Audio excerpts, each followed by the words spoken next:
साथीहरूले भदौ 24मा गएर घुसपेट भयो, यो त आतङ्ककारीहरूले गरेको, सिंहदरबार जलाएको, यसले उसले भन्नुभएको छ। यो भन्न सजिलो छ। जो फिल्डमा हुनु हुँदैन। यदि म त्यो दिन फिल्डमा थिएन भने मलाई पनि त्यही लाग्थ्यो होला। मैले पनि पत्याउँदिन थियो होला कि कोही नेपालीले आफ्नै सरकारी संरचनाहरू जलाउँछन्, होइन? प्रहरी ब्रिटहरू जलाउँछन् र अन्तिममा त सिंहदरबार नै जल्यो। सिंहदरबार जलाउने कुरा त मैले कल्पना गर्नै नसक्ने कुरा हो। है, मैले त्यो दिन म आफू कुन बेला फिल्डबाट फर्किएँ भन्दा जब सिंहदरबार पनि जल्यो भनेपछि यो चाहिँ अब अति भयो भनेपछि म पनि आफ्नो घर फर्किएको हुँ। तर तर त्यो भन्दै गर्दा बिहान करिब 10 बजेदेखि दिउँसो बेलुकीको 5 बजेसम्म म कलङ्की चोकमै छु। 10 बजे म कलङ्की चोक जाँदा चाहिँ प्रहरीले प्रदर्शनकारीलाई अगाडि बढ्न नदिने, रिङ रोड छिर्न नदिने एकदमै प्रयत्न गरिरहेको थियो भने 11 बजेदेखि चाहिँ प्रहरी ब्याक हट्यो। एक्कासी ब्याक हट्या हो। त्योभन्दा अगाडिसम्म उहाँले असुर ग्यास पनि चलाइराख्नु भएको थियो। मेरो आँखा अगाडि नै एउटा व्यक्तिको निधारमा आएर असुर ग्यासको सेल लाग्यो पनि। हामीले उसलाई एउटा स्कुटरमा राखेर अस्पताल पुर्यायौँ, होइन?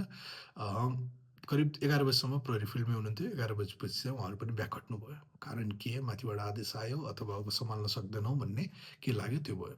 त्यसपछि जे मैले देखेँ, जिन्दगीमा फेरि कहिले पनि देख्न नपरोस्, मैले कल्पना पनि गर्न सक्दिनँ।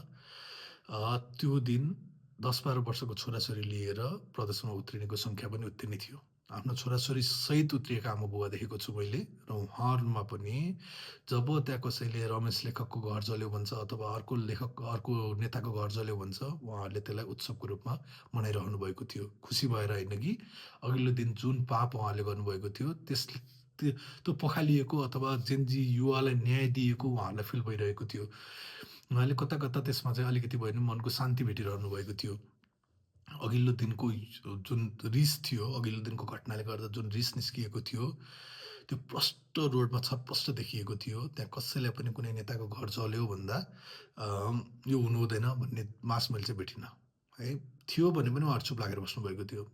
80-90% मासले चाहिँ त्यो प्रदर्शनकारीले चाहिँ कोही नेताको घर जल्यो भन्दा चाहिँ त्यसलाई ताली बजाएर नै स्वागत गरिराख्नु भएको थियो, होइन? कसैले फेसबुकमा हेरेर देउबाको घर जल्यो भनिरहेको छ, गगन थापाको घर जल्यो भनिरहेको छ अथवा ओलीको घर जल्यो भनिरहेको छ भने हरेकचोटि त्यो न्युज सुनाउँदा चाहिँ त्यहाँ चियर गरे जस्तो, होइन? एउटा अचम्मको माहौल थियो। मैले पहिलोचोटि मान्छेले विध्वंसमा पनि यति शान्ति भेट्दो रहेछ भने जस्तो, होइन? उहाँले चाहिँ त्यो मनमा लागेको चोटमा चाहिँ अलिकति भए पनि मलम लागेको फिल गर्नुभएको जस्तो लाग्छ मलाई। र मैले फेरि रिपिट गरेँ, यो चाहिँ कसरी घुसपेट बनाऊँ मैले जब कि आफ्नो छोराछोरी लिएर त्यहाँ उपस्थित हुनुहुन्छ, होइन? ती व्यक्तिहरूले पनि उहाँहरूले पनि त्यसलाई चाहिँ राम्रो भयो, जलाउनै पर्ने थियो भनेर सहमत जनाइराख्नु भएको छ भने मैले त्यसलाई कसरी घुसपेट बनाऊँ? त्यो दिन ममा पनि अत्यधिक रिस थियो। मलाई समेत यसमा मलाई कुनै गुली बोल्नु छैन, मलाई कुनै ढाकछोप गर्नु छैन। जब मैले नेताहरूको घर जलेको कुरा सुनिरहेको थिएँ, मलाई पनि कता कता आनन्द लागिरहेको थियो। यो हुनै थियो। हिजोको त्यो बर्बर घटनापछि यो सामान्य जस्तै मलाई पनि लागिरहेको थियो। यति हुन्छ नै भन्ने थियो। यद्यपि अब आफ्नो नेचरमा पनि नभएर होला, होइन? अब यो विवेकशीलको स्कुलिङ पनि होला। हामीले अनेकौँ प्रदर्शन गर्दा कहिले पनि हामीले त्यो तोडफोड गर्नु हुँदैन भन्ने हाम्रो एउटा हामीलाई चाहिँ त्यसरी नै ट्रेनिङ दिइएको थियो। मैले आफूले दिनभरमा एउटा पनि ढुङ्गा उठाउने आँट गर्न सकिनँ, होइन? कता कता त्यो सार्वजनिक सम्पत्तिहरू नष्ट हुँदा अलिअलि पीडा कुनै मनको कुरामा भइ नै रहेको थियो। तर पनि नगर्नुहोस् भनेर मैले दिनभरमा म करिब 10 बजेदेखि 5 बजीसम्म चाहिँ म 7 घन्टा बसेछु म कलङ्की चोकमा। कुनै पनि बेला मलाई कुनै पनि बेला रोक्न आवश्यक पनि लागेन।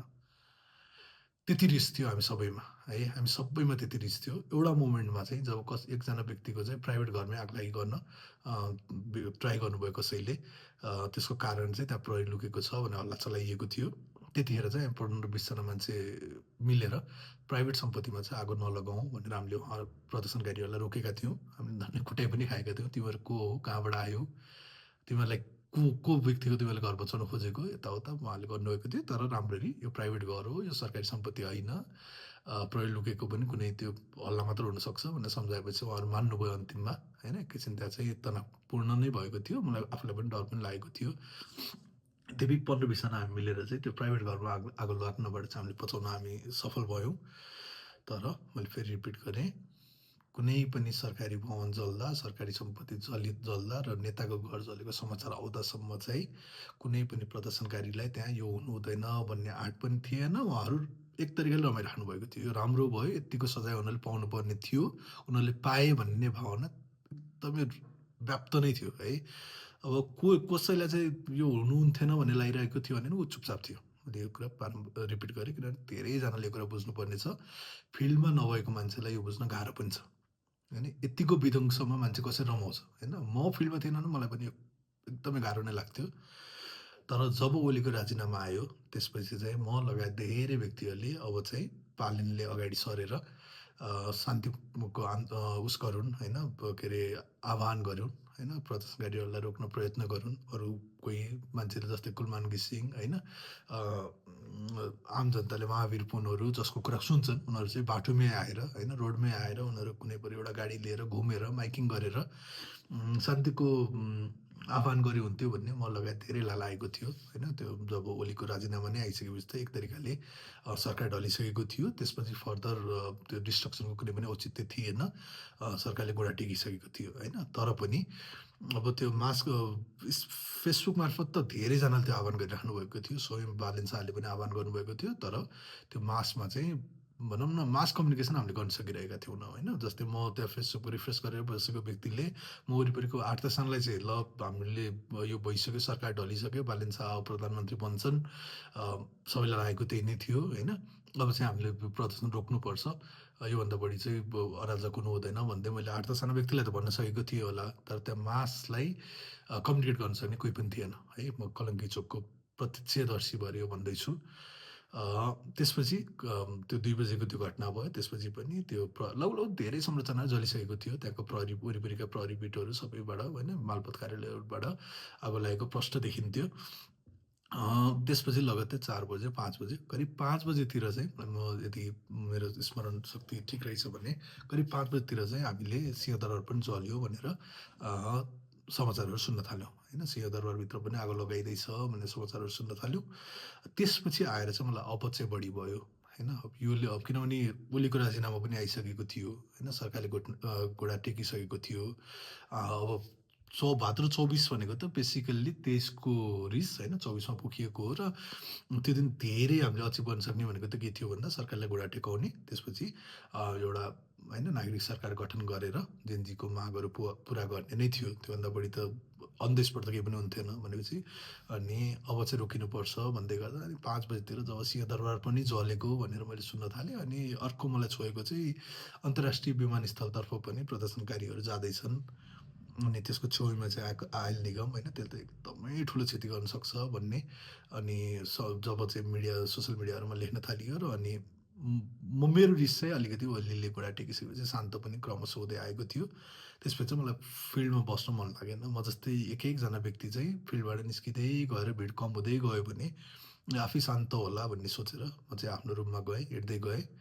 तर जति स्क्रोल गरेँ त्यसपछि रुममा गइसकेपछि जति फेसबुक हेरेँ होइन, काठमाडौँमा मात्र होइन रहेछ कि देशैभरबाट यो तोडफोड भएको रहेछ भनेपछि एक तरिकाले के लाग्यो भने योबाट उठ्न अब हामीलाई कति लाग्ने हो होइन। अब जब रिस अलिकति शान्त भएपछि त सोचिन्छ नि त फेरि।